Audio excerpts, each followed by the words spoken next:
You do know what my best memory is, don't you? No. Come on, guess. If your memory's so good, you must remember it as well. We got up to a lot of tricks in there, Hallie. This one was special, Sam. I'm listening. It started off looking like another one of those useless, nothing-to-do afternoons. I had already been down to Main Street looking for adventure, but nothing had happened. I didn't feel like climbing the trees in the Donkin Park, or pretending I was a private eye and following a stranger, so, as usual, see what's cooking in Sam's room. This time it was you on the floor. You had 2 thin pieces of wood, and you were smoothing them down with a knife.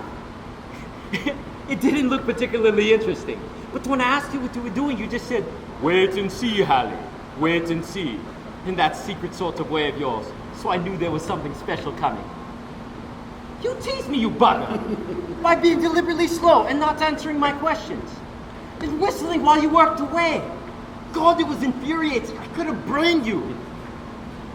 It was only when you tied them together in a cross and put that down on the brown paper that I realized what you were doing.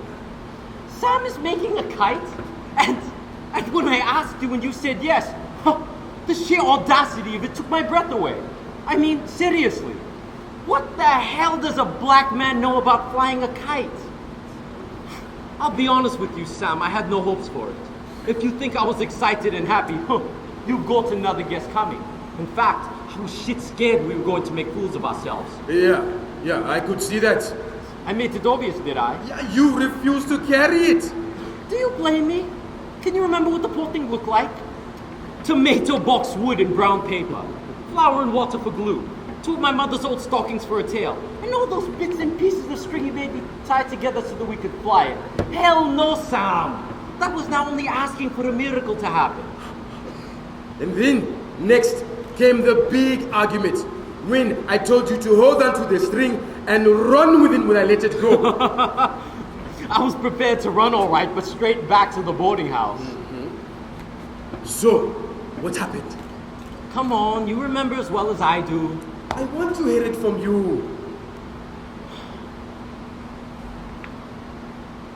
You moved a little distance from me down the hill. You raised it up, ready to let it go. This is it, I thought. Like everything else in my life, here comes another fiasco. You shouted, "Go, Hallie!" And I started to run.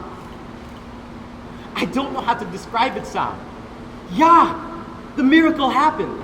I was running, waiting for it to crash to the ground. But instead, suddenly, there was something alive behind me at the end of the string, tugging at it as if it wanted to be free. I looked back. I still can't believe my eyes. It was flying, looping around and trying to climb even higher into the sky. You shouted to me to let it have more string. I did, until there was none left and I was just holding that piece of wood we had tied it to. You came up and joined me then. You were laughing. And so were you, and shouting, It works, Sam, it works! We've done it! We've done it! And we had! I was so proud of us. It was the most splendid thing I had ever seen. I wish there were hundreds of kids around to watch us. The part that scared me, though, was when you showed me how to make it dive down to the ground. Then, just when it was on the point of crashing, swoop up again. Yes, you didn't want to try it yourself. Of course not. I would have been suicidal if anything had happened to it. Watching you do it made me nervous enough. I was quite happy just to see it up there with its tail fluttering behind it. You left me after that, didn't you? You explained how to get it down. We tied it to the bench so that I could sit and watch it. And you just went away. I wanted you to stay, you know. I was a little frightened of having to look after it by myself. I had work to do, Harry. It was sort of sad bringing it down. And it looked sad again just lying there on the ground. Just tomato box wood, brown paper, and 2 of my mother's old stockings. But hell, I'll never forget that first moment I saw it up there. I had a stiff neck the next day from looking up so much.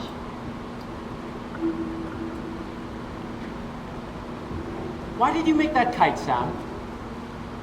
I can't remember. Truly? Too long ago, Hallie, too long ago.